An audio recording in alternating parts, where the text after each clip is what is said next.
अच्छा जी, कैप 1 का FAR 1 का लेक्चर 6 स्टार्ट करते हैं। दूसरा माइक किसी ने छुपाया तो नहीं हुआ यहाँ पे? अच्छा, चलें आप अगर खामोश रहेंगे ना तो इंशाल्लाह आवाज़ आएगी आप लोगों को, ठीक है। वो वाला AC भी चला दें कोई बच्चा, उधर बटन होगा। अच्छा ठीक है, पीछे बटन होगा एक नीचे, ध्यान से। अच्छा जी, ये कल लेक्चर 5 में हमने जो डिस्कशन की थी और जो क्वेश्चन किया था, कोई मसला उसमें? कोई मसला तो नहीं है जी? कल वाले लेक्चर तक कोई मसला है तो बताएं। क्या क्वेश्चन दोबारा कराऊं? ना करो यार। अच्छा जी,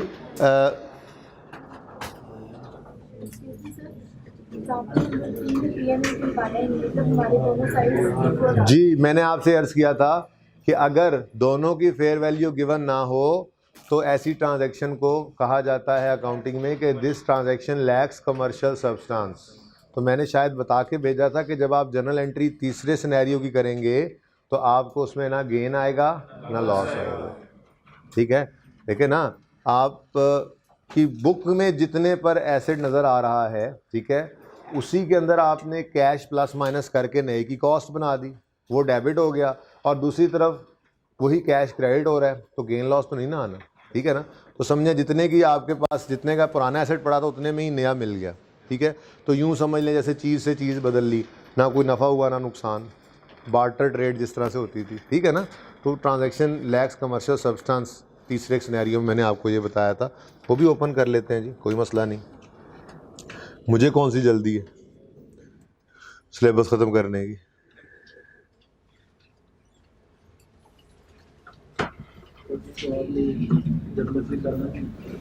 ये सवाल था जी, ये इसका सोल्यूशन भी मौजूद है ना, जर्नल एंट्रीज मैंने की हुई थी, सोल्यूशन हैंडआउट के अंदर मौजूद है, अगर हैंडआउट लिया हो तो, ठीक है।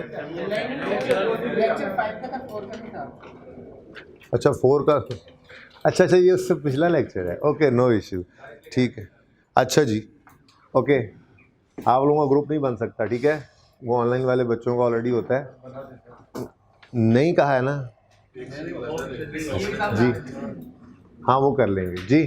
एक्यूमुलेटेड डेप्रीसिएशन डेबिट, फिर एक्सचेंज की ट्रांजैक्शन है तो एसेट डेबिट न्यू की कॉस्ट से, फिर एसेट क्रेडिट ओल्ड की कॉस्ट से, कैश ना आया है ना गया है, ठीक है। अच्छा, अब इस ट्रांजैक्शन के अंदर पुराने की कॉस्ट है 14.5, हैंड वालों नज़र आ रहा है ना, 14.5 सुनाई तो दे रहा है। फिर बुक वैल्यू इसकी है 3.4, तो अगर इनको नेट करें तो 11.1 जो है ये एक्यूमुलेटेड कॉस्ट माइनस WDV, ठीक है। एक्यूमुलेटेड डेप्शन कितनी आ गई? 11.1।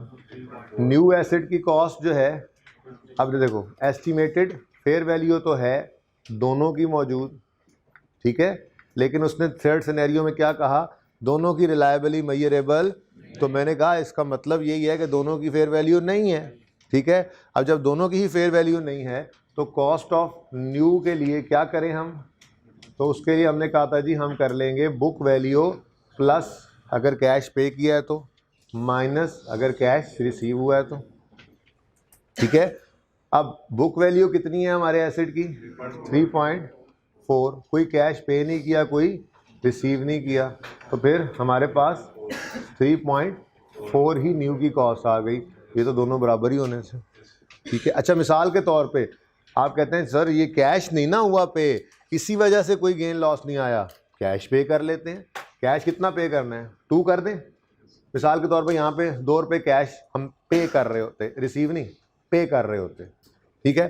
तो कैश अगर पे करते तो ये कितना बन जाता? तो यहाँ कैश क्रेडिट भी तो होना था ना, ये 2 का कैश क्रेडिट होना था और यहाँ पे ये 2 का कैश डेबिट हो जाना था। Again there would have been no gain और लॉस, ठीक है। तो जब फेयर वैल्यू जाने और आने वाले दोनों एसेट्स की फेयर वैल्यू गिवन नहीं होती तो ऐसी ट्रांजैक्शन में कमर्शियल सब्सटेंस लैग कर रहा होता है, तो उसमें फिर कोई गेन लॉस नहीं आता, कोई रियल वेल्थ के अंदर किसी के जो है वो इजाफा नहीं होता, चीज़ के साथ चीज़ बदल ली ऐसे, ठीक है, समझे कुछ?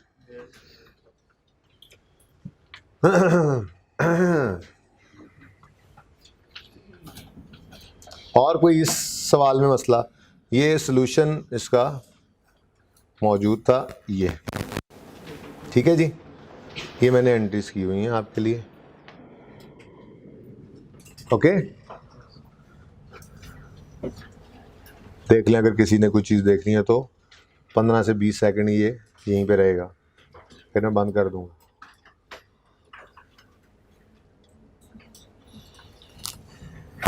ये लेक्चर 4 का होमवर्क का क्वेश्चन 2 है, ये उसका सोल्यूशन है। इस वक्त हम लेक्चर 6 में। ओके,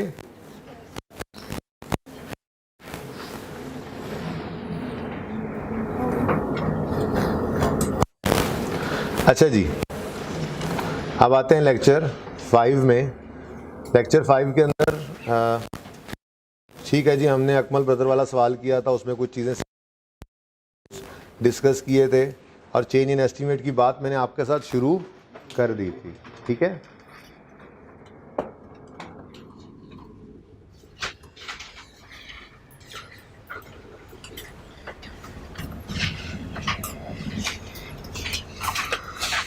अच्छा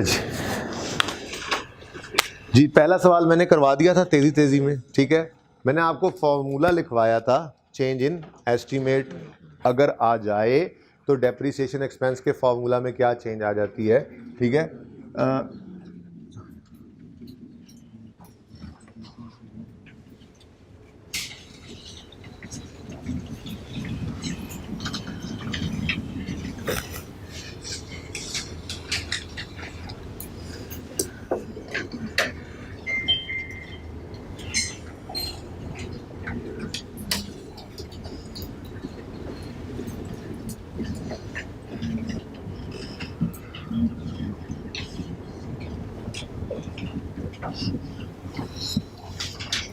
अब depreciation expense calculation in case of change in estimate, तो उसके लिए हम यूँ कह सकते हैं कि भाई वो माइक नहीं है फिर दोस्त, मुझे तो नहीं नज़र आ रहा। अच्छा, नहीं है। चेंज इन एस्टीमेट की बात अगर करें, चेंज इन एस्टीमेट की अकाउंटिंग की अगर बात करें, तो मेरे ख्याल से सिर्फ दो ही चीज़ें जो हैं वो जहन में रखने वाली हैं। एक, जिस दिन एस्टीमेट में चेंज आए उस दिन की WDV कैलकुलेट कर लो, और दूसरा, उस दिन ही खड़े होकर रिमेनिंग लाइफ कैलकुलेट कर लो, और अब ऑनवर्ड्स डेप्रिसिएशन आप उस WDV को रिमेनिंग लाइफ के ऊपर कैलकुलेट करेंगे। ठीक है ना, बस इतनी सी बात ही। हाँ, अगर रेजिडुअल वैल्यू रिवाइज हो रही है तो रिवाइज रेजिडुअल वैल्यू ही ले लेंगे। तो अगर मैं डेप्रिसिएशन एक्सपेंस की calculation in case of change in estimate की बात करूं तो ये 3 पॉइंट्स ही मेरे सामने आते हैं। पहला, सबसे पहला काम क्या करेंगे, हम कैलकुलेट करेंगे book value WDV at the date of change in estimate. ठीक है जी, दूसरा काम, calculate remaining useful life again at the date of, ये बड़ी इंपॉर्टेंट बात है, ये लाइफ, ये ना हो कि आप ये रेंट पे खड़े होकर डेप्सिट कर रहे हैं और उस दिन आप रिमेनिंग लाइफ निकालने लग जाएं। ठीक है, तो calculate remaining useful life at the date of change in estimate. और तीसरी बात, यूज रिवाइज्ड रेजिडुअल वैल्यू। अब अगर पुरानी ही गिवन हो तो फिर वही यूज़ कर लेंगे, कंफ्यूज नहीं होना। ये कोई कहीं स्टैंडर्ड में नहीं ऐसी बात लिखी, बस ऐसे ही आपके लिए मैंने 3 पॉइंट्स बना दिए। ठीक है, पहले ज़ुबानी बोल दिया करता था, अब आपको लिख दिए बस वैसे। ठीक है, समझ रहे हो बात? तो अगर चेंज इन एस्टीमेट आ जाए तो डेप्रिसिएशन कॉस्ट नहीं बदलती। एस्टीमेट चेंज का मतलब क्या है, 3 चीज़ें बताई थी कल, यूजफुल लाइफ बदल जाए, डेप्रिसिएशन मेथड बदल जाए, रेजिडुअल वैल्यू बदल जाए, ये चेंज इन एस्टीमेट कहलाते हैं। ठीक है, ये 3 ही एस्टीमेट है, कॉस्ट तो एस्टीमेटेड है ही नहीं, तो ये मत समझा करेंगे चेंज इन एस्टीमेट की वजह से कॉस्ट बदलेगी। हाँ, आज हम एक काम शुरू कर रहे हैं, वो है रीवैल्यूएशन मॉडल। वैसे तो क्लास पूरी ही है, लेकिन अगर हफ्ते को कुछ बच्चे जो है वो कम हो जाते हैं ना, जो तो अक्सर जो कम होते हैं ना उनका कम हो जाता है, ठीक है ना, कहते हैं ना कम हो गया होता था, ठीक है। तो हफ्ते वाले दिन छुट्टी नहीं करनी है। मैं यकीन माने, मैं पहले ही बच्चों को ये जो इंट्रो जिन्होंने मेरे साथ पढ़ी थी उनको मैं कहता था कि जानबूझ के मैं कुछ नहीं करता, लेकिन हफ्ते को पता नहीं क्या होता है, जो इंपॉर्टेंट बात होती है वो नॉर्मली हफ्ते वाले दिन हो रही होती है, ठीक है ना। तो आज इंशाल्लाह हम रीवैल्यूएशन स्टार्ट करने जा रहे हैं, ठीक है, जो कि FAR 1 की पहली चीज़ है। देखेंगे एसेट अकाउंट बुक वैल्यू पे बनाना हमने नहीं रिवाइज़ किया, वो भी किसी वक्त कर लेंगे, वो तो आसान सी बात ही थी, ठीक है। वो मैंने नहीं बताना, अच्छा जी। उसके बाद नहीं बताना, बोल तो रहा हूँ जी। तो बस चेंज इन एस्टीमेट के अंदर हमने ये तीन काम कर लिए करने, ठीक है। कॉस्ट तो अपनी जगह कायम रहेगी, बदलेगी सिर्फ डेप्रिसिएशन एक्सपेंस की कैलकुलेशन, क्योंकि जो एसेट है उसने अब या कम टाइम में या ज़्यादा टाइम में डेप्रिशिएट होना है। रेजल वैल्यू के बदलने से भी डेप्शन एक्सपेंस बदल जाना है, मेथड के बदलने से भी डेप्शन एक्सपेंस बदल जाता है। तो बदलना किसने है? डेप्रिसिएशन एक्सपेंस ने। पैटर्न, डेप्शन का पैटर्न बदल जाता है एस्टीमेट चेंज आने के बाद, तो फिर डेप्रिसिएशन की कैलकुलेशन पे ही फ़र्क पड़ता है चेंज इन एस्टीमेट से। हम क्या करेंगे, चेंज इन एस्टीमेट के दिन खड़े होकर बुक वैल्यू कैलकुलेट करेंगे, उस दिन खड़े होकर हम एसेट की रिमेनिंग लाइफ निकालेंगे, और अगर रेजल वैल्यू रिवाइज्ड होगी तो वो रिवाइज्ड रेजल वैल्यू हम यूज़ कर लेंगे, ठीक है, सही है। चल चले फिर यहाँ से शुरू करते हैं सवाल करना, 1 बाय 1 सारे सवाल ही कर लेते हैं क्विकली। सबसे पहला सवाल, mister Umar purchase, question number 1।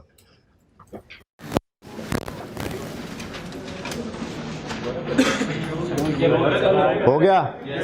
इसको दोबारा करने की जरूरत है? चलो अच्छी बात है। नेक्स्ट,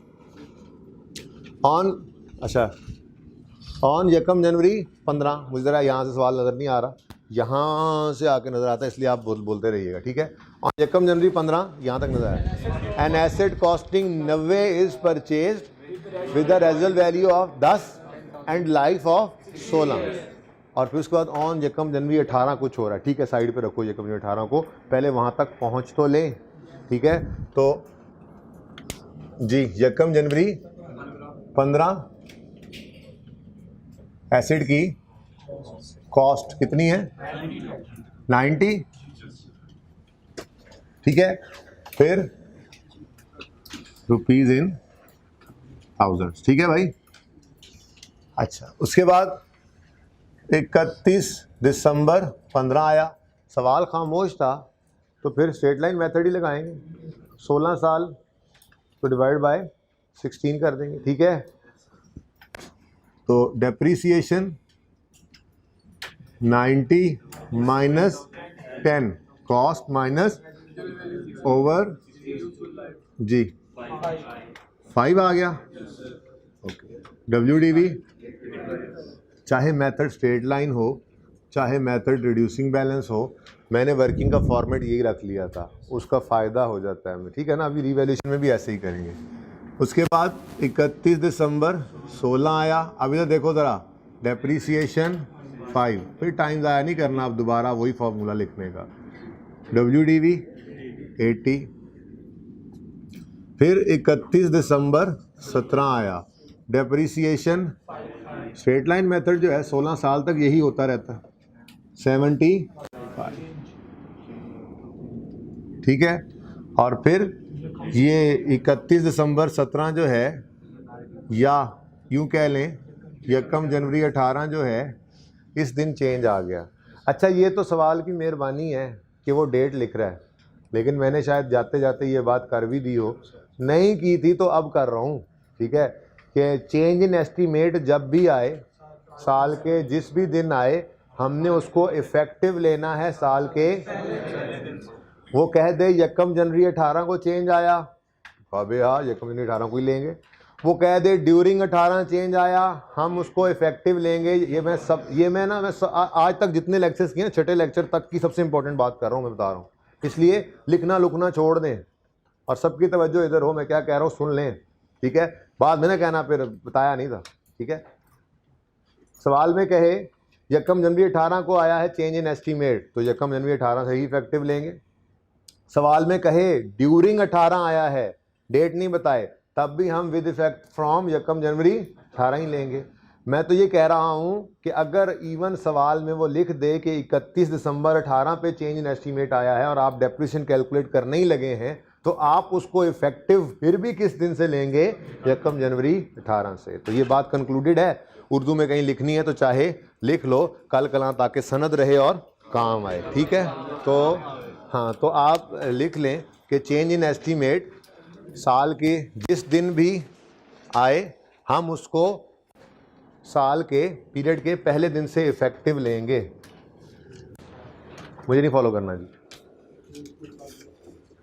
ये जो मैं वैसे ही घूमता हूँ ना, ऐसे मैं वॉक करता हूँ, मैं इस पे फॉलो नहीं करना। हाँ, अगर मैं कुछ पढ़ाने जाऊँ तो फिर फॉलो कर लिया करें। जी क्या कह रहा था मैं? चेंज इन एस्टीमेट साल के दौरान किसी भी वक्त आए हम उसको साल के पहले दिन से इफेक्टिव लेते हैं। ठीक है, with effect from start of the period. ठीक है ना? अब तीसरी बार ना पूछना नया जुमला, फिर बदल जाएगा। बस लिख लो जो समझ आई है। समझ तो आ गई ना बात की आपको? ओके, बहरहाल यहाँ पे तो सुकून है, डेट उसने लिखी हुई है। ठीक है, अच्छा, अब जो हम 31 दिसंबर 18 पर डेप्रिसिएशन कैलकुलेट करने गए, इधर देखो, तो फॉर्मूला हुआ करता था डेप्रिसिएशन का cost minus residual value over useful life, वो ओरिजिनल यूजफुल लाइफ। ठीक है जी, आज एस्टीमेट में चेंज आ गया पर मार्कर बहुत दूर है, तो चलो कोई बात नहीं। आज फॉर्मूला हो जाएगा WDV at the date of change in estimate minus revised residual value over remaining useful life. Useful life. ठीक है जी, सही है। तो ये फॉर्मूला अब लगाओ। अब देखो, इस फॉर्मेट की, वर्किंग के इस फॉर्मेट की खूबसूरती ये है कि हमें WDV कैलकुलेट, हालांकि स्ट्रेट लाइन मेथड था, उसने तो सिर्फ डेप्रिसिएशन एक्सपेंस मांगा हुआ है। देखो क्या लिखा हुआ है रिक्वायरमेंट में, calculate depreciation for the year ended फलां फलां फलां। तो ये फॉर्मेट तो बनाना ज़रूरी नहीं था इसके लिए, लेकिन फॉर्मेट ही पकड़ा हुआ था। ठीक है, बस 1 मिनट ही लगता है, तो सब कुछ फिर बाद में रेडी स्टेडी मिल जाता है। ठीक है, और बहुत हेल्प मिल जाती है। ओके, अच्छा, तो डेप्रिसिएशन के लिए अब 75 लेंगे। रेजुअल वैल्यू रिवाइज हुई है, पढ़ लेते हैं। On 1 January 18 it is estimated that total life is 10 years and new रेजुअल value is, ठीक है, अब रिमेनिंग लाइफ उसने दे दी 10। ICAP को ये तरीका पसंद है। ठीक है, इधर आओ। पहला सवाल, ऑन 1 जनवरी 14 जो कल किया था, it is estimated that remaining life is only 6 years। सवाल ने रिमेनिंग लाइफ खुद बता दी थी। ICAP को ये तरीका सवाल करने का पसंद नहीं है। ठीक है, तो ICAP क्या करता है, देखो, ओरिजिनली सवाल की लाइफ थी 10 साल, एसिड की लाइफ थी 10 साल। ठीक है, लेकिन ये कब 12 में हमने खरीदा था, 12 और 13, ICAP ले 12 और 13, ये 2 साल गुजर चुके थे। अब उसूली तौर पे कितनी रिमेनिंग साल थे? 8। ठीक है, सही है ना? अब सवाल ने क्या किया, सवाल ने हमें ये नहीं बताया कि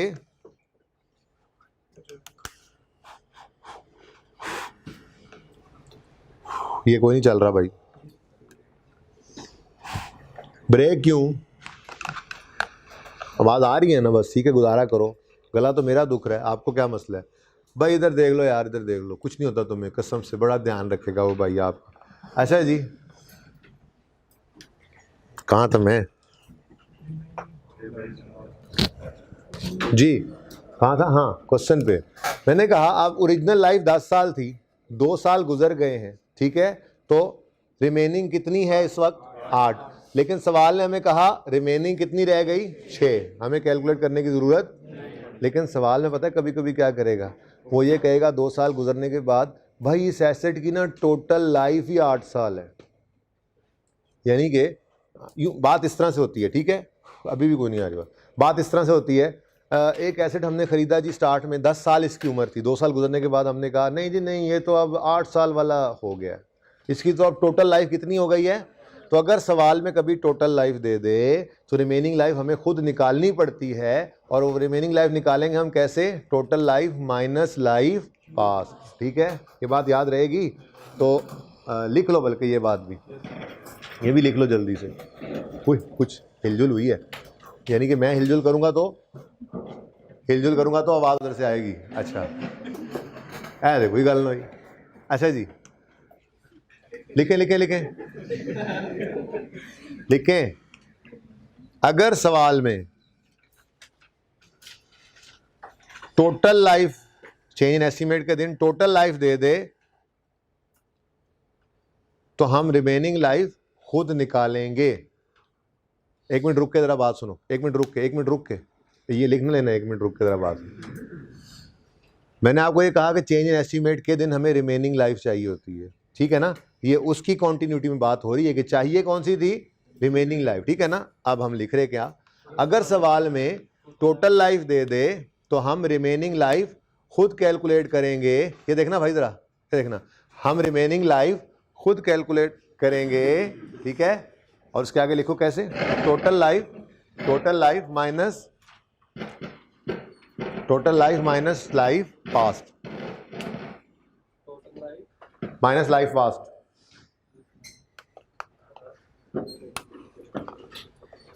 ठीक, हाँ, लाइफ जितनी गुजर गई है, सही है। अच्छा, अभी तो देखो, ये पिछला कल वाला सवाल था जिसमें उसने कहा था it is estimated that it's remaining life is only 6 years। ऐसे भी हो सकता है सवाल, और 6 years की बजाय वो यूं कह दे it is estimated that it's total life is 8 years। अब अगर टोटल लाइफ 8 years देगा तो हम दो जो गुजर चुके हैं वो माइनस करके रिमेनिंग खुद निकालेंगे। तो आई कैप को ये ज़्यादा तरीका पसंद है कि आपसे रिमेनिंग लाइफ निकलवाए। ओके, तो बहरहाल ध्यान रखना, ये ना हो कि आपको पक्का ऐसे ही होता है, कभी खुद रिमेनिंग लाइफ भी दे देना। आई कैप बच्चे का बड़ा मसला ये है, आसान बात भी आए ना, कहता नहीं ये हो ही नहीं सकता, इसके पीछे भी कोई बात होगी। आसान बात भी कभी कभी आ जाती है, तो बस ध्यान से देख लेना, ठीक है? रिमेनिंग लाइफ हो तो वही ले लेना। अगर टोटल लाइफ दे दे कि जी चेंज इन एस्टीमेट, अगर टोटल लाइफ के हिसाब में बता दे कि पहले इसकी टोटल लाइफ 10 साल थी, अब इसकी टोटल लाइफ 8 साल हो गई, तो 2 गुजर चुकी है, रिमेनिंग कितनी है? 6, ठीक है?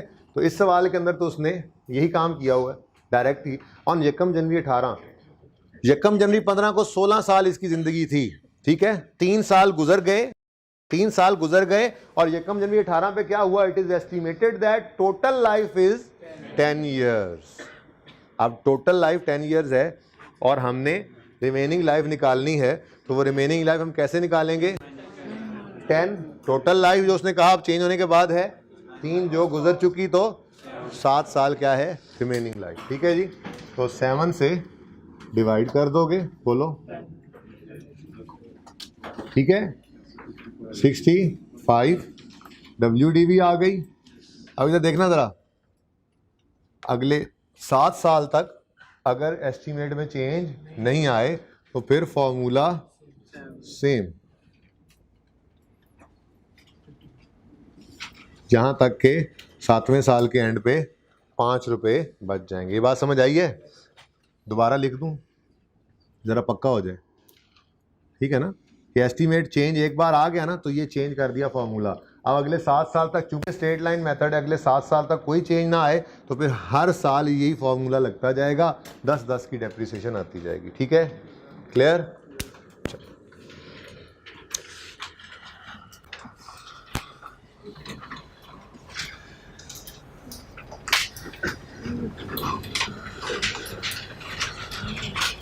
हैदर, अगर भाई क्लास से पहले ये काम चेंज ना किया करें ना, ये क्लास से क्लास।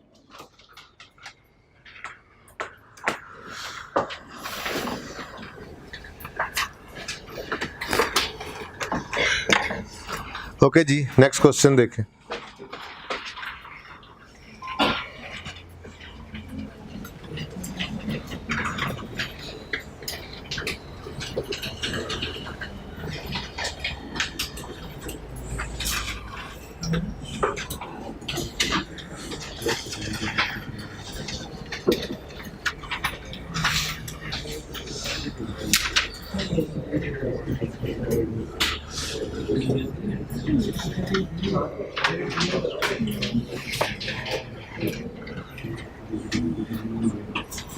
ओके, यकम जनवरी 15 पे हमने एक एसेट खरीदा है, कॉस्ट है इसकी 1,00,000, रेजल वैल्यू है 20,000, रेट है 10% स्ट्रेट लाइन। ऑन यकम जनवरी 17 depreciation method is change to, मतलब चेंज इन एस्टीमेट आ रहा है 2 साल बाद। चल ये सवाल कर लेते हैं, ये मिटा दूं ना ये तो।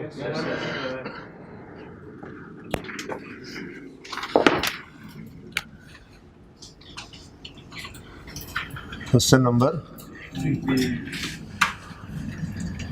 ओके, यकम जनवरी कब खरीदा? 15, कॉस्ट कितनी है? 100। 31 दिसंबर 15 depreciation 100 minus 20 into straight line method है ना, तो cost minus residual value into rate, rate के मतलब रेट लगा दिया। ठीक है जी। 892 WDV आ गई। 31 दिसंबर 16 आया, मेथड स्ट्रेट लाइन, फॉर्मूला दोबारा लिखने की ज़रूरत 84। 31 दिसंबर 16 या यकम जनवरी 17।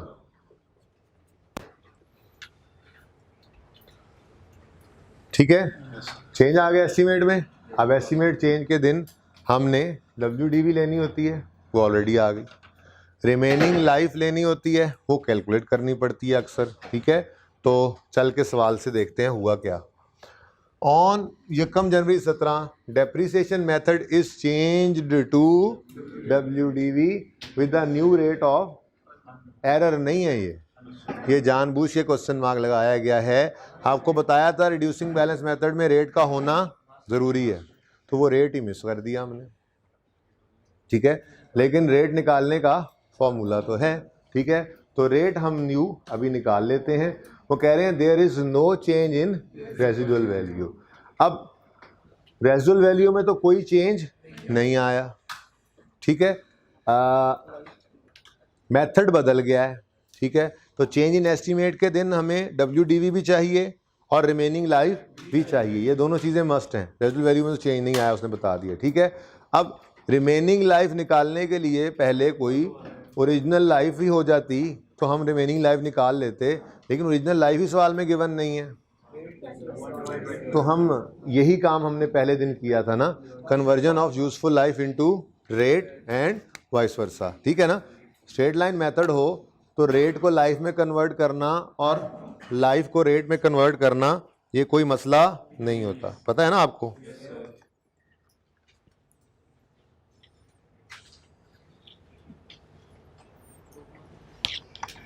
यार ये कैसे लगेगा, ये ऐसे उल्टा लगाऊं मैं पॉज कीजिएगा जी जरा। अच्छा जी, माजरत पॉज करना पड़ा जी। तो हमने दूसरे पहले लेक्चर में ही ये देखा था कि स्ट्रेट लाइन मेथड हो तो रेट से लाइफ या लाइफ से रेट निकल सकता है, तो वही कॉन्सेप्ट हमारा यहाँ पे हमें हेल्प दे गया। 10% स्ट्रेट लाइन का मतलब 1/0.1 कर दें तो हाँ 10 ईयर्स जो है ये इसकी लाइफ है ओरिजिनल जब हमने इसको ख़रीदा था। तो अगर 10 इसकी ओरिजिनल लाइफ है, ठीक है, और 2 गुजर चुके हैं एस्टीमेट चेंज होने के दिन तक, 2 पास हो गए हैं, तो फिर रिमेनिंग लाइफ क्या बनेगी? तो रिमेनिंग लाइफ हमारे पास आ गई 10 - 2 = अब रेजिडुअल वैल्यू में कोई चेंज नहीं है, रिमेनिंग लाइफ हमारे पास है, WDV at the date of change हमारे पास है, तो अब हम क्या कर लेते हैं, हम रेट निकाल लेते हैं बस। तो हम 31 दिसंबर 17 पर आए, हमने डेप्रीसिएशन एक्सपेंस कैलकुलेट करना था, हमने 84 भी ले लिया, रेट लगाने के लिए हमारे पास था नहीं। ठीक है, अब रेट रिड्यूसिंग बैलेंस मेथड में निकलेगा फॉर्मूला से, तो एक वर्किंग कर लेते हैं, छोटी सी वर्किंग 1।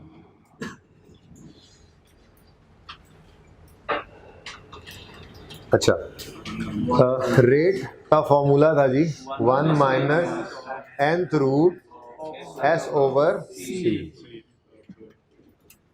अच्छा, अब सबकी तवज्जो थोड़ी देर के लिए चाहिए मुझे, उधर ही।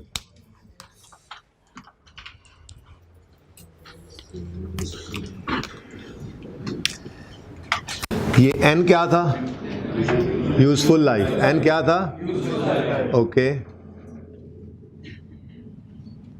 ये s क्या था? Residual value. ठीक है।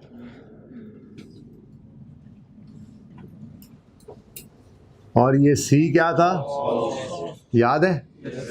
अच्छा, अब ये ना ओरिजिनल, जब पहली दफ़ा हम रेट कैलकुलेट करने लगे ना, तो ये फॉर्मूला तो उस दिन यूज़ हो सकता था, लेकिन आज मसला क्या है, आज हम 2 साल गुजरने के बाद इस दिन खड़े हैं और रेट कैलकुलेट करना चाह रहे हैं, तो इस दिन तो रेलेवेंट, चेंज एस्टिमेट के दिन तो कॉस्ट रेलेवेंट ही नहीं रहती, बल्कि उस दिन की WDV होती है।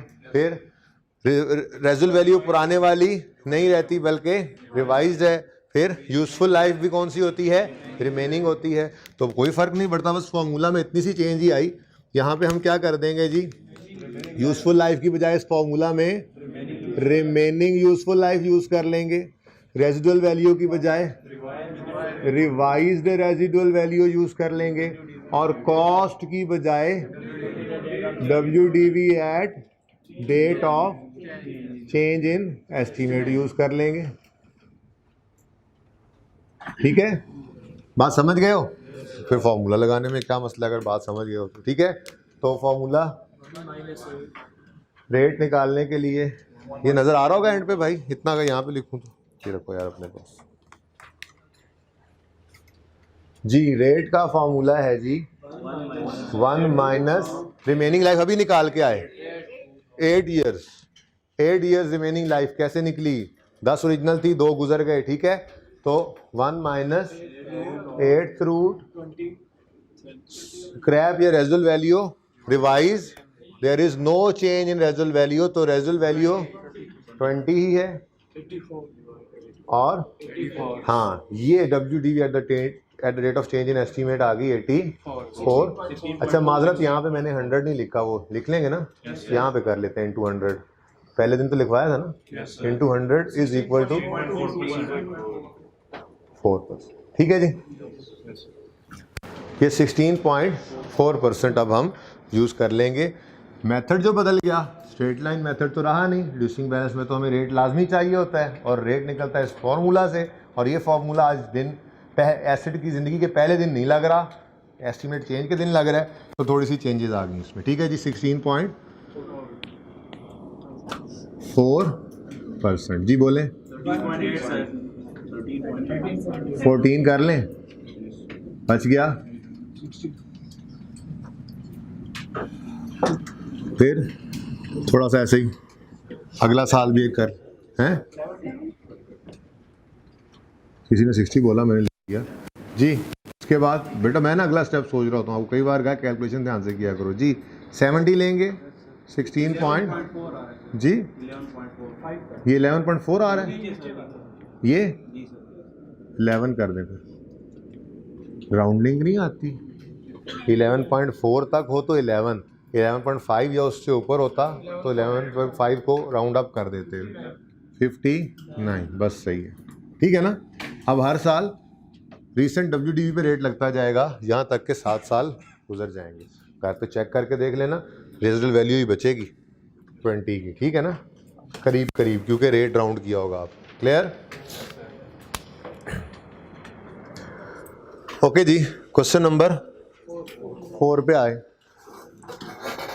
ये क्वेश्चन तो आपने कर ही लिया होगा जी। जी स्टूडेंट, क्या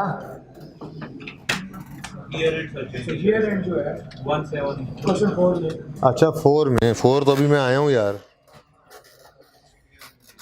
मैंने ये कहा कर ही लिया होगा, ये तो नहीं कहा कि डिस्कस थी। कहाँ पे हूँ?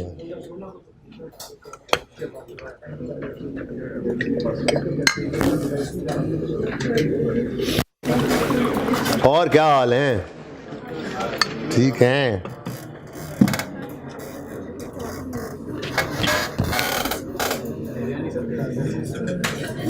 वजह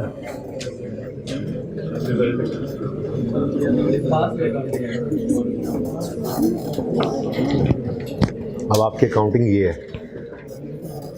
ओके अच्छा जी, question number 4, date of purchase, cost, residual value 20% WDV method है। ऑन यकम जुलाई 18 depreciation method is change to straight line with total life of 10 years. ये तो मसला ही कोई नहीं यार इसमें, 10 ईयर्स टोटल लाइफ है। यकम जुलाई 16 से 30 जून 17 तक 1 साल गुजर चुका था, फिर 30 जून 18 तक 2 साल गुजर चुके थे। भाई आपने कभी नहीं देखा ऐसे कि हमारा फाइनेंशियल ईयर कैलेंडर ईयर से बदल भी सकता है? हाँ, डेट ऑफ परचेज है यकम जुलाई 16 और वो ईयर एंड पहला बता रहे कि आपको 30 जून 16 पे होगा। यकम जुलाई 16 को खरीदना, उसका ईयर एंड तो 23 जून 17 को होगा ना, तो 30 जून 16 कर दिए नीचे पर 10 इयर्स के। अच्छा, ऑन यकम जुलाई 18 depreciation method is change to straight line with total life of 10 years, और 10 ईयर्स जो टोटल लाइफ है वो बताई गई।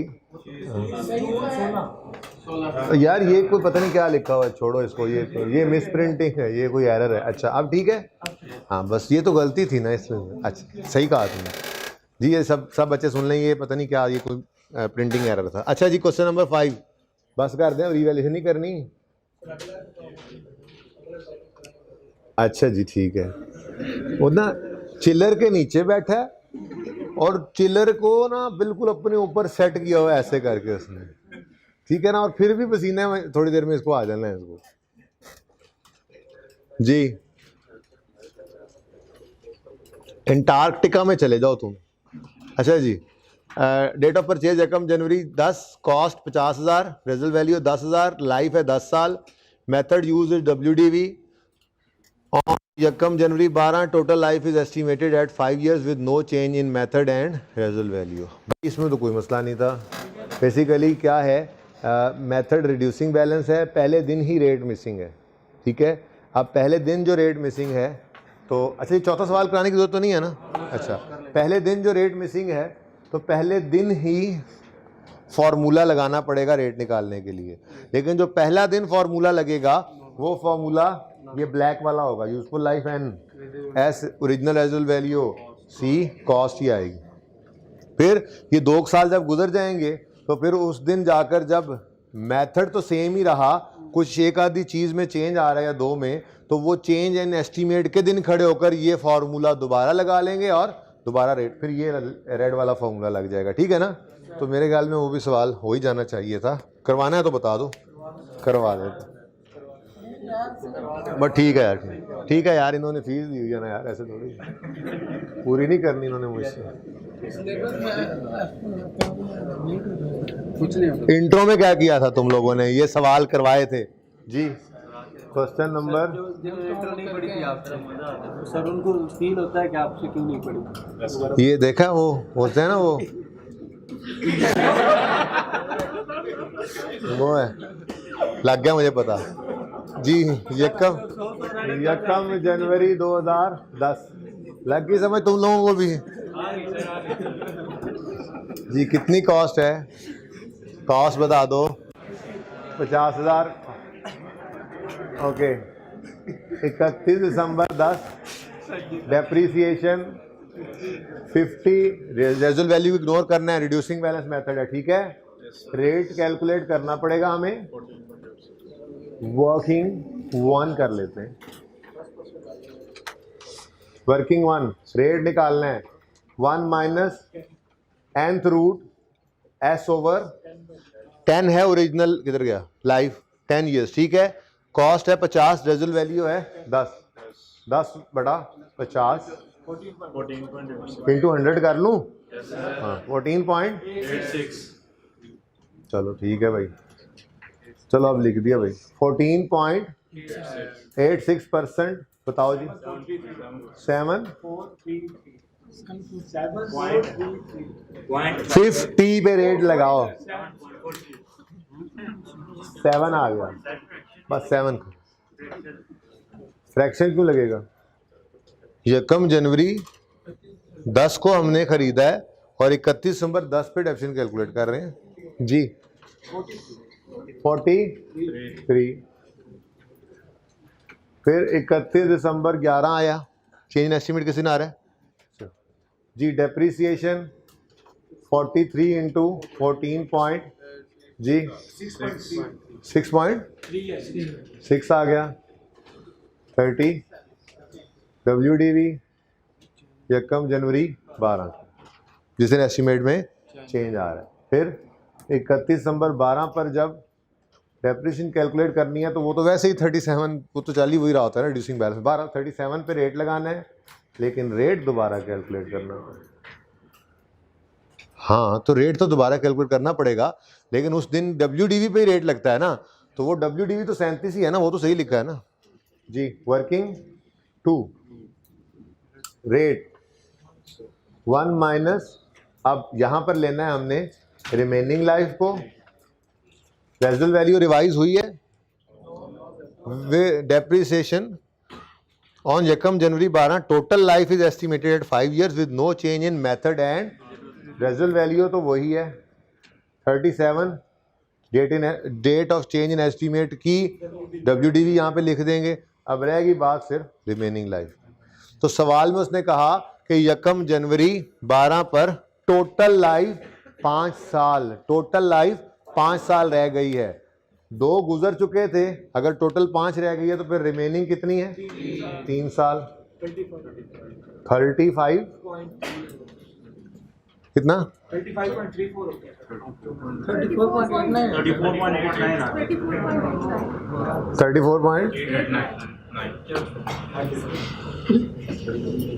34.9% आंसर बता दे, चलें लिख लीजिएगा WDV एंड सो ऑन। ठीक है, सही है, ठीक है। हाँ भाई जो मैंने लिखा उसका आंसर बताएं 35 पॉइंट बस। अच्छा भाई बात सुनो, फर्क होगा ना, आपने अपनी कैलकुलेशन थाउजेंड में नहीं की होगी या राउंडिंग और तरह से की होगी, पॉइंट्स में की होगी, ठीक है, कोई मसला नहीं, ये कोई मसला नहीं है। मसला ये था, ये 3 समझ आ गया, ये 10, ये 37, ये क्या चीज़ है, कहाँ से आई है, बस ठीक है, आंसर तो फर्क हो सकता है, ठीक है, नंबर तो इसी के मिलने हैं आपको पर्चे में। अच्छा जी चलें आगे।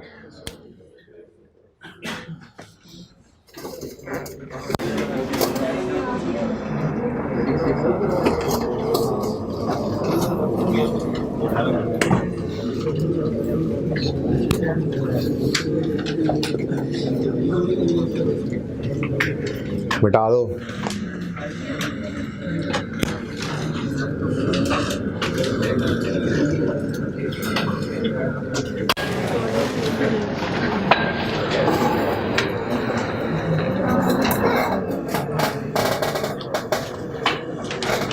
अच्छा जी, अब थोड़ा सा आप आज बड़े होने जा रहे हैं, ठीक है, एसेट अकाउंट प्रिपेयर करना अंडर मतलब एसेट अकाउंट WDV बनाना, वो एक सवाल करवा दूंगा, ठीक है, मुश्किल नहीं है, बस एंट्री बदल जाती है ना हमारी, वहाँ पे एंट्री वैसे वही ना कर लें, रीवैल्यूएशन मंडे से कर लेते हैं, चलें ठीक है, ये छोटी सी बात कर लूँ मैं पहले, अब चूँकि मैंने इसकी नीयत कर ली अब, ठीक है, पॉज करें जी। अच्छा जी, बस बात सुन लें बेटा, सुन लें, बोले नहीं, सुन लें।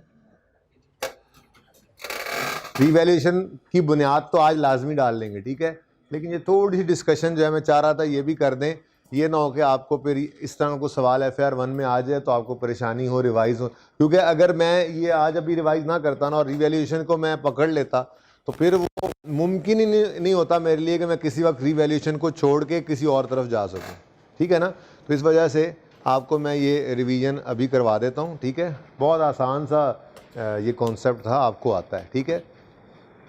हमने अभी तक इस पे बनाए रखा है कॉस्ट पे और एक्यूमुलेटेड डेप्रिसिएशन को, ठीक है। एसेट अकाउंट बुक वैल्यू पे बनाना कोई बहुत बड़ी साइंस नहीं है, उल्टा काम आसान हो जाता है, ठीक है ना। हम अगर बात करें कि अभी तक हमने क्या किया, तो हम एसेट अकाउंट एट कॉस्ट रखते थे, इसमें ब्रॉड डाउन कॉस्ट होती थी, एडिशन की भी कॉस्ट आती थी, डिस्पोजल की भी यहाँ से कॉस्ट निकलती थी और क्लोजिंग भी कॉस्ट। ठीक है। अच्छा, अब माजरत हैंडआउट बदल जाएगा, इसीलिए पहले नहीं रखवाता मैं, ठीक है ना। हैंडआउट में रिवैल्यूएशन की बात की थी, लेकिन अब वो हैंडआउट में बदल दूंगा। अब हैंडआउट के अंदर ये सवाल और इसका होमवर्क डाल लेंगे, ठीक है ना। और मंडे से इंशाल्लाह फ्रेश होके आएंगे ना, रिवैल्यूएशन को शुरू कर देंगे और फिर रिवैल्यूएशन करेंगे, ठीक है ना।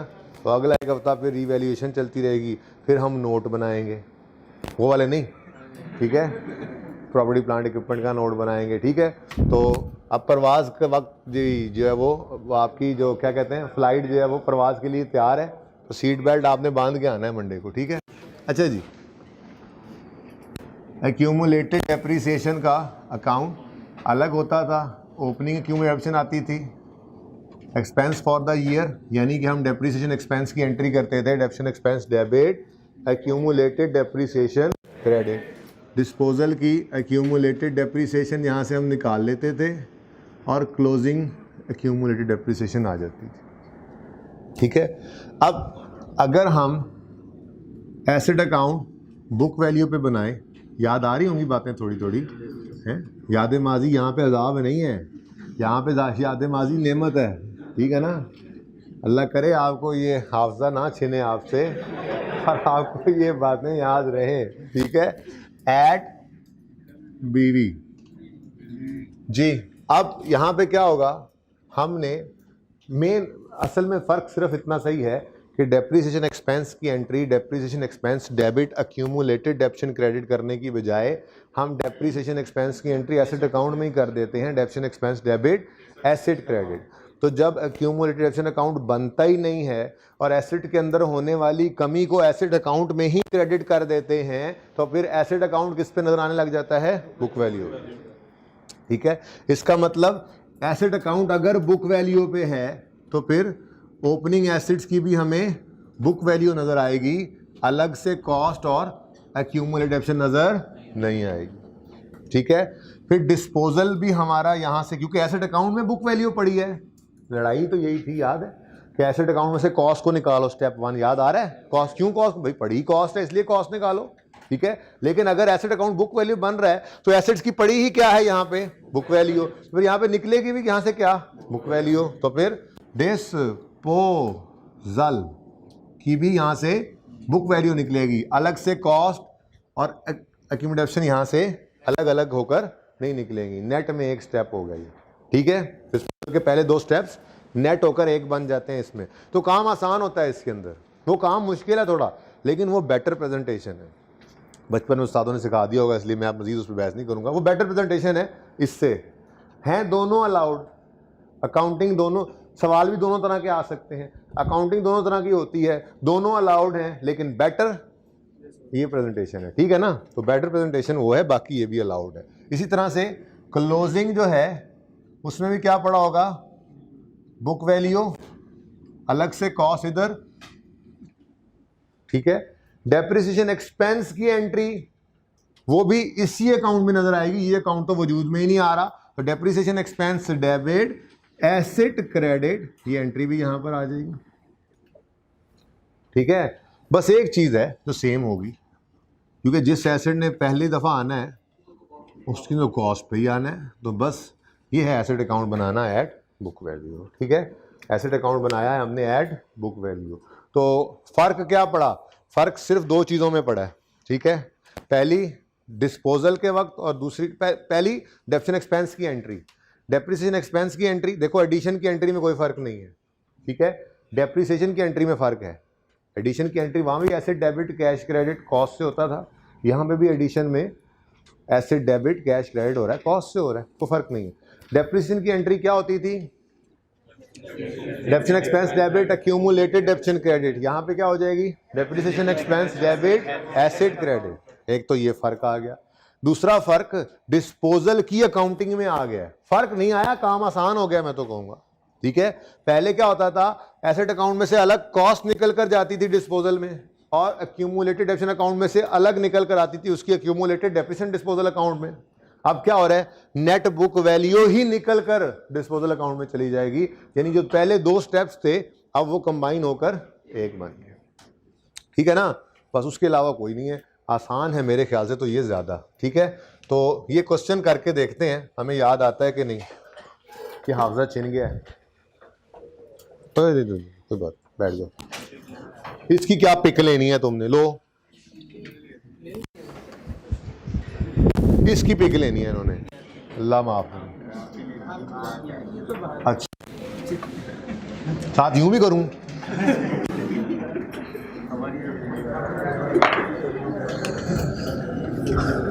फॉलोइंग लेजर बैलेंस सिज नहीं, बैलेंस आर नहीं, इज, और नीचे देखो एसेट एट बुक वैल्यू। तो मैंने कहा था कि एसेट के साथ कॉस्ट नहीं लिखा हुआ, लेकिन एक्यूमुलेटेड डेप्रिसिएशन अलग नजर आ रहा है, तो उसका मतलब ही यही है कि एसेट अकाउंट कॉस्ट से बना है, क्योंकि एक्यूमुलेटेड डेप्रिसिएशन अलग पड़ी हुई है। यहाँ पे आज हमारे पास एक्यूमुलेटेड डेप्रिसिएशन अलग नजर नहीं आ रही, और उसने बता दिया सवाल में कि एसेट बुक वैल्यू पे 200 का यानी 2 लाख का ओपनिंग बैलेंस शो कर रहा है। ठीक है, तो क्या वैसे तो मशवरा सही है बच्चे का।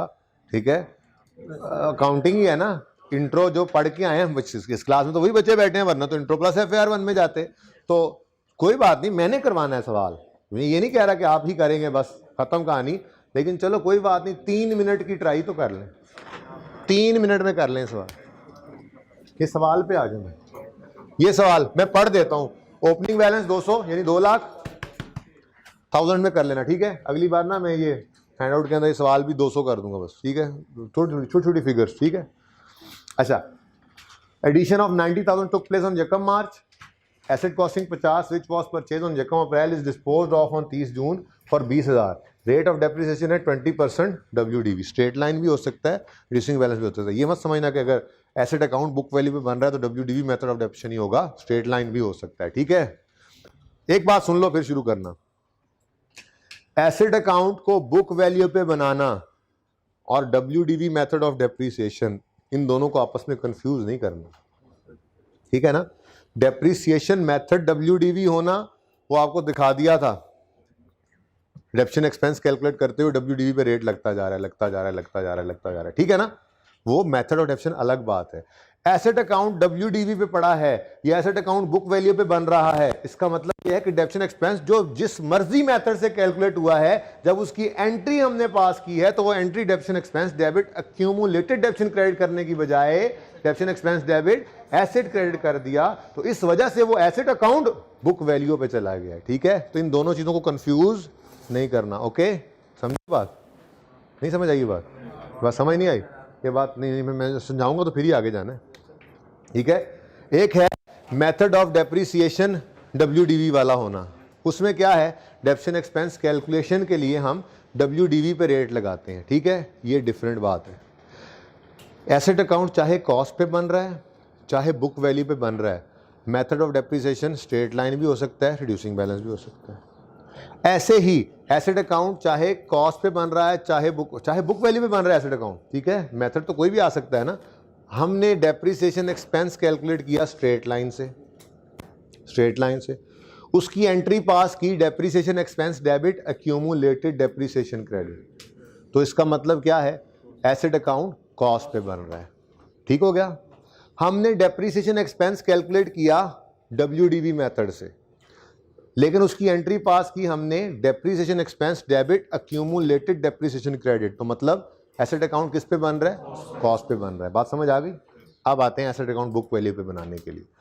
हमने डेप्रिसिएशन एक्सपेंस कैलकुलेट किया स्ट्रेट लाइन मेथड से, लेकिन हमने डेप्रिसिएशन एक्सपेंस की एंट्री पास की depreciation expense debit asset credit, asset account किस पे बन रहा है, बुक वैल्यू पे। हमने डेप्रिसिएशन एक्सपेंस कैलकुलेट किया WDV मेथड से, लेकिन उसकी एंट्री पास की depreciation expense debit asset credit, तो वो किस पे बन रहा है।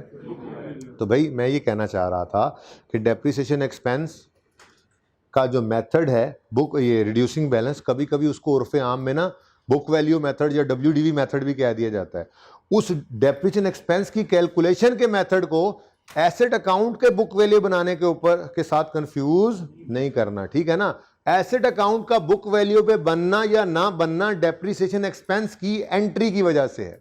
अगर डेप्रिसिएशन एक्सपेंस चाहे जिस मर्जी मेथड ऑफ डेप्रिसिएशन से आपने कैलकुलेट किया डेप्रिसिएशन, अगर उसकी एंट्री आपने की है depreciation expense debit accumulated depreciation credit, तो ये आपका एसेट अकाउंट कॉस्ट पे पड़ा है। और जिस मर्जी आपने मेथड ऑफ डेप्रिसिएशन से कैलकुलेट कर लिया डेप्रिसिएशन एक्सपेंस, अगर आपने उसकी एंट्री पास की है depreciation expense debit asset credit, तो एसेट अकाउंट किस पे पड़ा है? बुक वैल्यू पे। ऐसे फजूल में इतना बुलाया आपने, सवाल करें। नहीं, बच्चे करते हैं कंफ्यूज, मैं इस वजह से बोला। आप कंफ्यूज हो गए हैं सर, पहले तो नहीं थे, आप कंफ्यूज हो गए। हाथ खड़ा करें। कैमरामैन भाई ने हाथ खड़ा कर दिया, मैं कंफ्यूज हो गया। चलो मैं इतनी देर में फ्रेम ही चेक कर रहा हूँ। बच्चों ने कल शिकायत की हुई थी मुझे, ऑनलाइन वालों ने।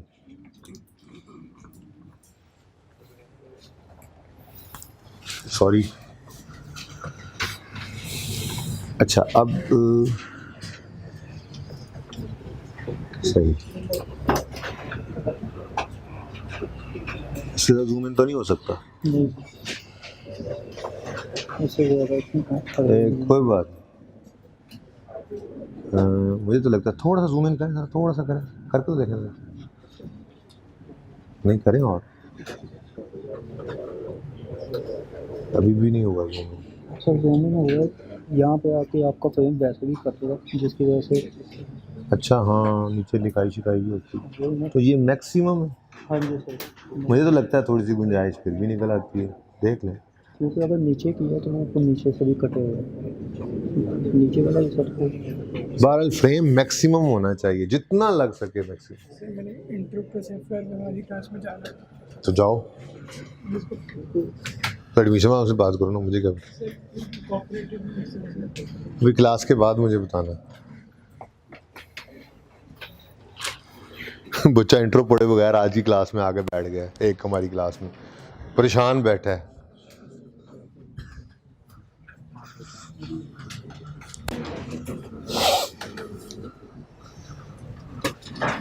हो गया होगा सवाल तो? कितने बच्चों का हो गया सवाल? पहले बाकी भी कोशिश करें, हिम्मत करें। फॉर्मेट बना लिया है, आप वही उधर ही रख।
कितने बच्चे अभी तक कर रहे हैं सवाल?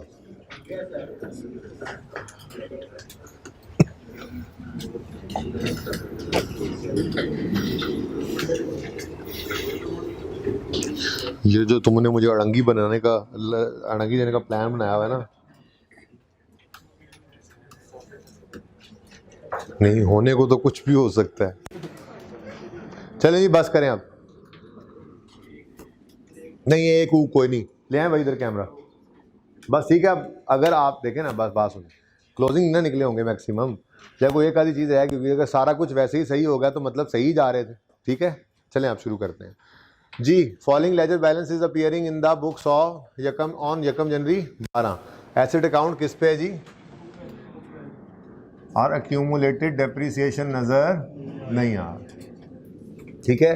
तो 1 जनवरी 12 पर हमने बड़े बुझे दिल के साथ यहाँ पे 2 लाख है, हाँ वही 200 लिख लिया। और हमारा एक पुराना दोस्त, आज वो जगह खाली नज़र आती है, हम दुख से देखते हैं, हम कहते हैं हुआ करता था यहाँ पे एक दोस्त हमारा, आज वो नहीं रहा है जी। जाने वाले को कौन रोक सकता है, चला गया है, ठीक है। तो कोई नहीं, खैर है, कोई नहीं, अल्लाह इसकी अगली मंजिलें आसान करे। तो एसेट कॉस्टिंग जाने वाला ये पैगाम दे के जाता है भी मैं तो गया, ठीक है। असल तो बहुत सारे मौत की सख्ती अब मैं फिर नहीं देखूंगा, ठीक है। आपको तो ये सब कुछ अभी देखना पड़ेगा, इसलिए मेरा तो काम जो होना था वो हो चुका है। असल ज़्यादा अलार्म जो होता है वो हमारे लिए होता है। तो हम समझते हैं लो जी हो गया, वो नहीं गया। अच्छा चलें छोड़ें, आप कहेंगे जी पैसे पढ़ाने के लेते हैं। Addition costing 90,000 took place on 1 March 2012 जी। एडिशन की एंट्री बोलें, एसेट डेबिट कैश क्रेडिट 90 से, कॉस्ट पे ही आएगा, एडिशन तो कॉस्ट पे होना, ठीक है। Next, an asset costing 50,000 which was purchased on 1 April 2010 is disposed of on 30 June 2012 for 20,000 only. Rate of depreciation is 20% WD, ठीक है। अब डिस्पोजल आ गया तो स्टेप 1 क्या था, we will credit the asset account with cost of asset disposed of. अगर इसको asset account को क्रेडिट करना है कॉस्ट से, क्यों? क्योंकि उसमें कॉस्ट पड़ी हुई है, यही करते आए ना आज तक। आज जब आए तो एसेट अकाउंट में कॉस्ट पड़ी ही नहीं है, ये तो बुक वैल्यू है ओपनिंग, इसी में ही वो डिस्पोजल ही पड़ा होगा। इसका मतलब आज हमें अलग से कॉस्ट और एक्यूमुलेटेड ऑप्शन नहीं चाहिए। इनफैक्ट हमें क्या चाहिए, डिस्पोजल की बुक वैल्यू चाहिए। तो ये जो हम एक्यूमुलेटेड ऑप्शन ऑफ डिस्पोजल की वर्किंग करते थे, इसकी बजाय आज हम WDV ऑफ डिस्पोजल की वर्किंग करेंगे। और वर्किंग में तो आपको पता है कोई फ़र्क नहीं है, वही वर्किंग करके एंड पे एक्यूमुलेटेड ऑप्शन निकालते थे। अल्हम्दुलिल्लाह वहाँ भी एक स्टेप कम हो गया, जहाँ पे रोक के मैं कहता था हाँ भाई आ गई एक्यूमुलेटेड ऑप्शन, आप कहते थे नहीं WDV है वो निकालनी है। आज वहीं WDV पे हम पहुँच चुके होंगे, ठीक है ना। तो कम ही हुआ है काम यहाँ पे आकर, ठीक है। तो यकम कब खरीदा था बताओ, यकम 4/10, कॉस्ट कितनी थी 50, 31 दिसंबर 10, डेप्रीसिएशन 50 इंटू 20% इंटू 9/12, फ्रैक्शन लग गया ना जी। मेथड रिड्यूसिंग बैलेंस है, अच्छा जी 7.5 42.5, 31 दिसंबर 11, डेप्रीसिएशन 50 पे 42 इंटू 20% इंटू जी 8.5, नेक्स्ट 34, फिर 31 दिसंबर 12 आया, इस साल में एसेट बिक रहा है। तो 31 दिसंबर 11 यानी 1 जनवरी 12, और किस दिन बिक गया, डिस्पोज्ड ऑफ ऑन 30 जून 2012। तो 30 जून 12, डेप्रीसिएशन 34 इंटू 20% इंटू 6/3.4 3.4 जी 13.6 जी। तो अब हम निकालेंगे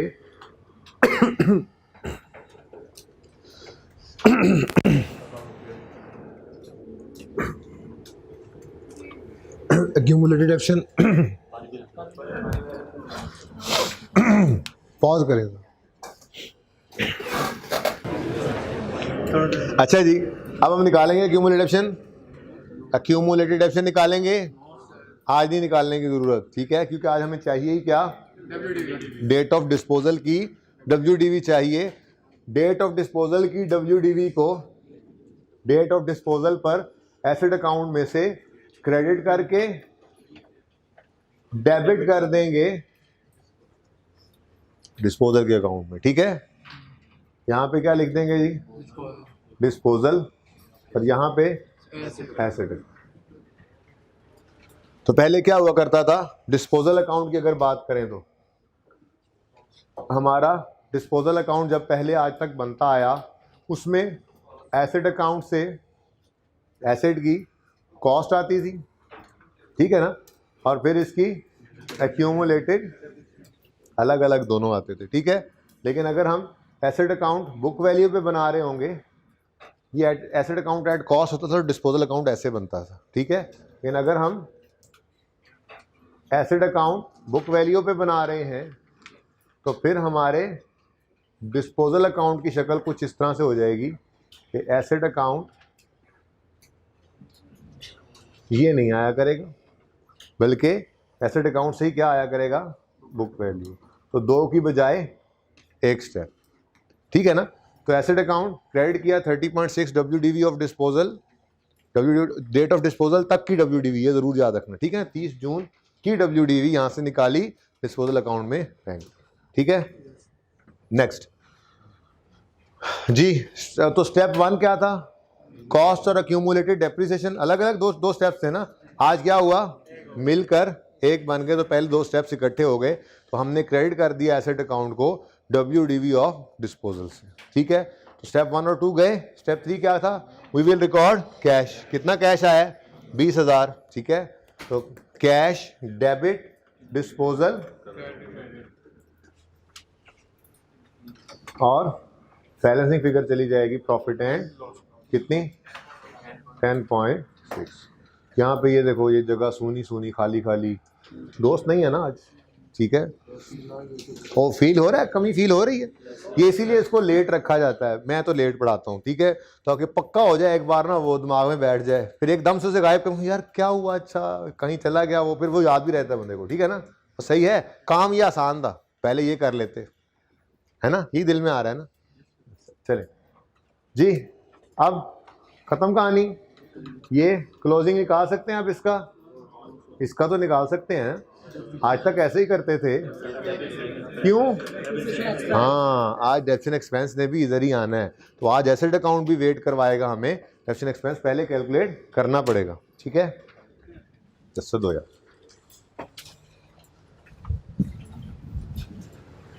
on opening excluding disposals, method कौन सा है भाई डेप्रिसिएशन का, WDV।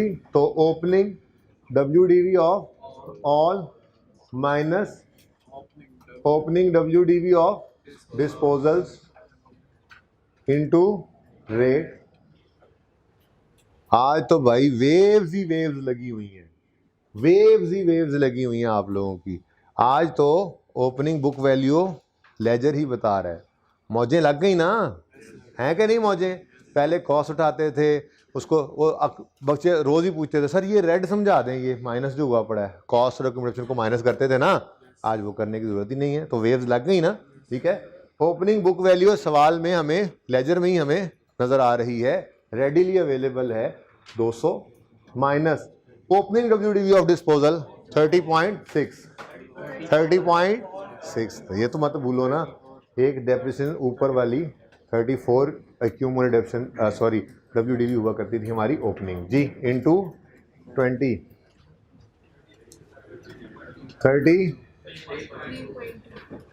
33 कर लो ना, 33 ना करें, 33.2, अच्छा जी ये लें।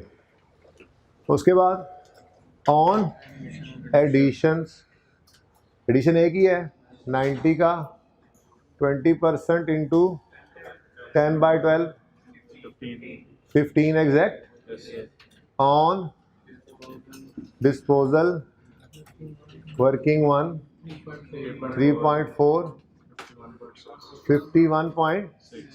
डेप्रिसिएशन एक्सपेंस डेबिट और एसेट क्रेडिट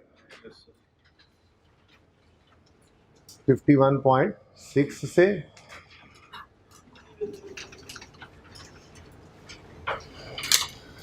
क्लोजिंग आ गया 7.8। याद आ गई बात। ठीक है, चले। अच्छा जी, अब ये दोनों सवालों की तस्वीर बनाएं जल्दी से, ये जो आपका होमवर्क है।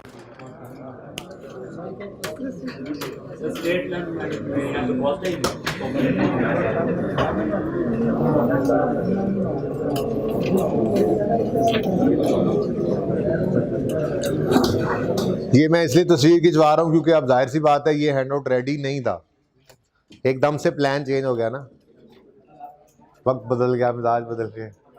तो क्रिकेट नज़दीक आ रही है ना, तो क्रिकेट वाले मीम्स भी नज़दीक आ रहे हैं। कब शुरू हो रहा है T20? यार 17 तो बहुत दूर है अभी। हमारा मैच कब है?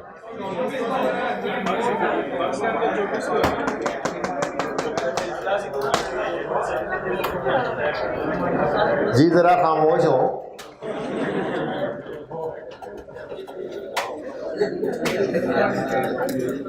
पाकिस्तान का 34 को मैच। अच्छा सुने, ये दो हो गए सवाल। तीसरा सवाल ये है,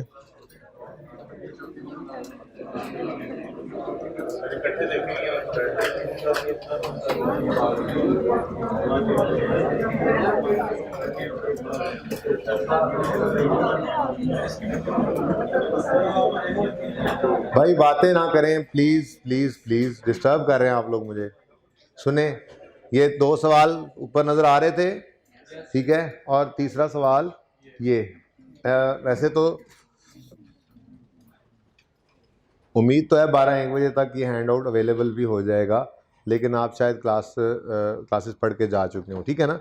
तो इस वजह से ऑनलाइन वालों को तो मसला नहीं है, उनका तो ये अभी आज रेडी हो जाएगा तो लेक्चर के साथ अपलोड हो ही जाएगा, ठीक है। तो इसीलिए मैं रखवाता नहीं हूँ। तो रीवैल्यूएशन की प्लानिंग थी, लेकिन फिर थोड़ी सी मैंने बदल दी प्लानिंग। अच्छा, एक दो अहम बातें, ये तस्वीर में आ ली सबने? अच्छा, अब ये सवालों की तरफ आए, ज़रा एक दो अहम बातें इसमें देख लें। सेकंड क्वेश्चन, अच्छा सॉरी, एक बच्चे ने सवाल किया है, बड़ा अहम सवाल किया भाई ने। उन्होंने कहा अगर मेथड स्ट्रेट लाइन होता तो यहां पर opening cost of all minus opening cost of disposal करते। Answer is yes, answer is yes. तो ऐसी सूरत में फिर सवाल को, ये मैंने छोटे प्रैक्टिस क्वेश्चन क्यों बुक वैल्यू मेथड ऑप्शन पे रखे हुए हैं, ताकि मुझे वो कॉस्ट ना देनी पड़े। अगर स्ट्रेट लाइन मेथड होता तो यहां पे opening cost of all minus opening cost of disposal into rate करके डेप्रिसिएशन एक्सपेंस निकलना था। फिर ऐसी सूरत में सवाल हमें opening cost of all assets अलग से बताता। सवाल ये बताता, मिसाल के तौर पे 200 तो ओपनिंग बुक वैल्यू है, लेकिन इन एसेट की ओरिजिनल कॉस्ट जो थी मिसाल के तौर पे वो 300 रुपये थी, ठीक है ना। तो यहां पर हम 300 लिखते, फिर सवाल ने हमें कॉस्ट दी हुई है 50, 300 में से 50 माइनस करते और 250 पे रेट लगाते, डेप्रिसिएशन एक्सपेंस आ जाता। ऐसी एडिशन का भी होता, ऐसी डिस्पोजल का भी होता। अब डेप्रिसिएशन एक्सपेंस निकल आया है, अब उसकी एंट्री जब पड़ती है ना, depreciation expense debit asset credit, तो एसेट अकाउंट फिर भी बुक वैल्यू पे ही है, इसका कोई ताल्लुक नहीं है मेथड ऑफ डेप्रिसिएशन के साथ, ठीक है ना। इस एसेट अकाउंट का बुक वैल्यू पे बनने का ताल्लुक है एंट्री ऑफ डेप्रिसिएशन के साथ, मेथड ऑफ डेप्रिसिएशन के साथ इसका कोई ताल्लुक नहीं है। अगर आप एंट्री ऑफ डेप्रिसिएशन करते हैं, depreciation expense debit accumulated depreciation credit, तो फिर एसेट अकाउंट कॉस्ट पे है। और अगर आप एंट्री ऑफ डेप्रिसिएशन करते हैं, depreciation expense debit asset credit, तो ये अकाउंट किस पे है? बुक वैल्यू पे, ठीक है ना, समझे हो। इसीलिए तो मैंने पहले 10 मिनट लगाए थे, सवाल फिर भी बाहर आया, समझ गए हो। तो कॉस्ट स्ट्रेट लाइन मेथड हो सकता था, लेकिन फिर सवाल को जरा डिटेल ज्यादा देनी पड़ती, ओके। अच्छा इधर देखो, question number 2, asset account opening balance show कर रहा है 1 जनवरी 13 पे 80,000, ठीक है। एडिशन कॉस्टिंग 5,000 टुक प्लेस, ठीक है, सिंपल। होमवर्क में जो करना है सवाल, an asset having book value of 12,000 on 1 January 13 is disposed of on 30 June 13 for 1,000 only. ये तो मसला अकमल ब्रदर वाला आ गया। जो डिस्पोजल है उसकी बुक वैल्यू दी हुई है, हमें तो इसकी कॉस्ट चाहिए होती है, हमें तो इसकी कॉस्ट नहीं चाहिए होगी आज। एसेट अकाउंट कॉस्ट पे हो तो डिस्पोजल के वक्त उसकी कॉस्ट चाहिए ना। हमारा तो एसेट अकाउंट कॉस्ट पे है ही नहीं, इसलिए परेशान होने की जरूरत नहीं है। कैलकुलेशन ऑफ कॉस्ट वाली तरफ ना चल पड़ना कि हमने कॉस्ट निकालनी है। भाई क्या करना है कॉस्ट को निकाल के, हमें चाहिए ही क्या, डिस्पोजल की बुक वैल्यू। ठीक है, हाँ वो अलग बात है कि ये ध्यान में रखना कि यकम जनवरी 13 की ये बुक वैल्यू है। तो यकम जनवरी 13 की बुक वैल्यू का मतलब क्या है, इधर देखना जरा, इधर देखना, इस स्टेज पे खड़े हुए हैं। फिर 9 महीने मजीद डेप्रीशिएट करोगे अपनी वर्किंग में और 30/9 की बुक वैल्यू निकाल के, ये 30/9 की बुक वैल्यू डिस्पोजल के लिए जो है वो यहाँ से निकालोगे। ठीक है ना, और सही है, कॉस्ट निकालने की तरफ नहीं चल पड़ोगे ना, बोलो। अच्छा मिसाल के तौर पे कॉस्ट निकालने की तरफ चलो भी ना तो इसमें कॉस्ट निकल भी नहीं सकती, ये भी बता दो। क्यों, बुक वैल्यू तो गिवन है, डेट ऑफ परचेज गिवन नहीं है, तो फिर बुक वैल्यू निकल ही नहीं सकती थी। ठीक है, सही है। तीसरा सवाल जो है, again asset account book value पे बन रहा है, लेकिन एक सिंपल डिस्पोजल है और एक एक्सचेंज भी है। ठीक है, तो ये 1-2 सवाल ये हो गए, और तीसरा सवाल हो गया ट्रेडिंग ऑर्गेनाइजेशन वाला। ठीक है, और आखिरी बात करके अब छुट्टी करते हैं। और ये तो हो गई ना बातें, ये देखें मैं आज वैसे क्या सोच के आया था, रीवैल्यूएशन स्टार्ट करेंगे, इसका सलूशन भी मैंने तो इसमें लिखे हुए थे। चलो बहरहाल अब क्या हो सकता है, अल्लाह की मर्जी। अब एक छोटी सी बात करके छुट्टी करते हैं।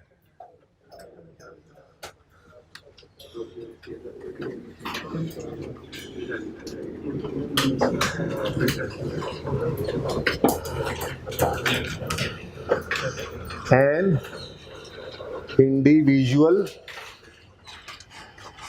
started a business with ₹50। लो जी, जैसे जनाब का हुक्म।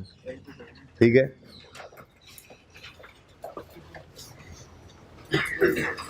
Profit for the year ended, कोई स्टार्टेड बिजनेस विद 50 इन 2019। ठीक है, profit for the year ended 2019, चलो अब 30 लिखने दो, and profit for the year ended 2020। आप 10 रुपये कर लो भाई, फरमाइश आई थी। ठीक है, तरक्की की बजाय तनज़्ज़ुली आ गई, चलो खैर। अच्छा जी, अब इंट्रो को याद करो याद, और कैपिटल का अकाउंट बना दो। मुझे बताओ पहले वाले 50 की क्या एंट्री होगी, कैपिटल डेबिट, कान के नीचे दूंगा तुम जी, कैश डेबिट, कैपिटल क्रेडिट 50 से, यही करते थे। तो 50 रुपए से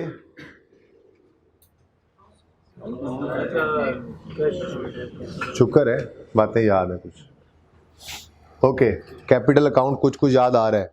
पार्टनरशिप में बनाया था ये आके, उससे पहले ज़रूरत नहीं पड़ी थी। पार्टनरशिप में अलग अलग बनाए इस तरह से, तो उनको कंबाइन भी किया। ठीक है, तो थोड़ी सी ये प्रैक्टिस की थी 12 लेजर बनाने की। अच्छा, उसके बाद जो प्रॉफिट बिजनेस ने कमाया 2019 में, ठीक है, ये मिसाल के तौर पे यकम जनवरी 19 को, ठीक है, जो प्रॉफिट बिजनेस ने कमाया ये भी किसका है, ये भी ओनर का ही है, बिजनेस का नहीं है। ठीक है, तो हम क्या करते थे इंट्रो में, जो नेट प्रॉफिट निकलता था उसको, यार एक स्टेप और पीछे जाना ही पड़ेगा। आपको बैलेंस शीट याद हो, आप जो इंट्रो में बैलेंस शीट बनाते थे उसमें कैपिटल एंड लायबिलिटीज का पोर्शन आता था। तो पहले जो कैपिटल का पोर्शन आता था उसमें आप क्या करते थे जी, opening capital plus fresh capital plus net profit less drawings is equal to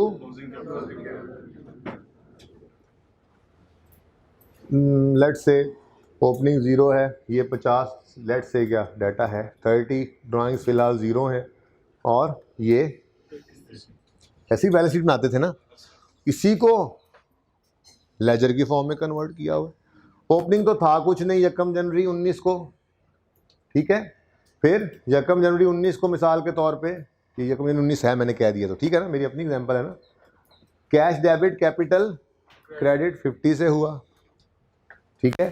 फिर बिजनेस ने 30 रुपए कमाए, ये नेट प्रॉफिट भी किसका है? ओनर का ही है। तो ओनर का सब कुछ ये इस अकाउंट में पड़ा होता था, जिससे हम कहा करते थे पेएबल टुवर्ड्स ओनर। ये पेएबल टुवर्ड्स ओनर भी कहलाता है ना कैपिटल, ठीक है। आज बिजनेस बंद हो जाए तो ये 50 किसका है? तो फिर ये 30 जो बिजनेस ने कमाया ये भी किसका है? मेरा और आपका, ये भी ओनर का ही है, ठीक है। तो कैपिटल के ही अकाउंट के अंदर हम जो है वो आखिरी डेट डालते होते हैं वैसे तो, चलो लेकिन चलो मैं फिलहाल सिर्फ नेट प्रॉफिट लिख देता हूँ। प्रॉफिट कितना जी? 30, ठीक है। तो क्लोजिंग क्या आ गया? अब डेट्स को हटा दो, ठीक है। डेट्स हैं लेकिन अब आगे बार बार लिखनी पड़ेगी जी। क्लोजिंग 80 आ गया, ठीक है। ये 2019 का मैंने अकाउंट बनाया, सही है।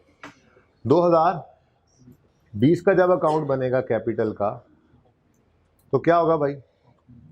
बोलो बोलो बोलो। हाँ, जो क्लोजिंग बैलेंस है वो ओपनिंग बन जाएगा। ओपनिंग पहले 0 था ना, आज ओपनिंग क्या बनेगा? 80।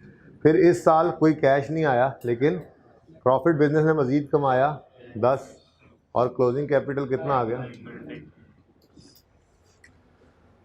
हमारी बैलेंस शीट बना करती थी जिसके अंदर कैपिटल एंड लायबिलिटीज का पोर्शन आता था ना, तो बोलो asset equal to capital plus liabilities. तो उसके अंदर कैपिटल का अगर अकाउंट बन गया है तो फिर डायरेक्ट क्लोजिंग बैलेंस हम लिख सकते हैं 2020 और 19 लिखना तो ऐसे ही चाहिए। 2019 में कैपिटल का अकाउंट था 80 और 20 में है 90,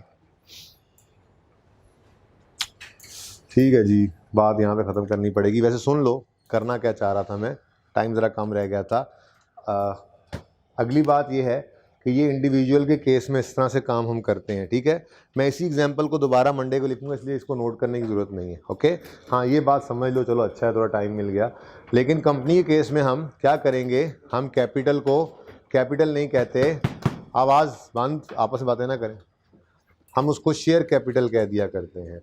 और जो बिजनेस प्रॉफिट्स कमाता है उसको हम कैपिटल अकाउंट में डालने की बजाय एक अलग से अकाउंट रखते हैं जिसका नाम रिटेन्ड अर्निंग्स कुछ लोग कहते हैं, कुछ इसको क्यूमुलेटेड प्रॉफिट्स कहते हैं, ठीक है ना।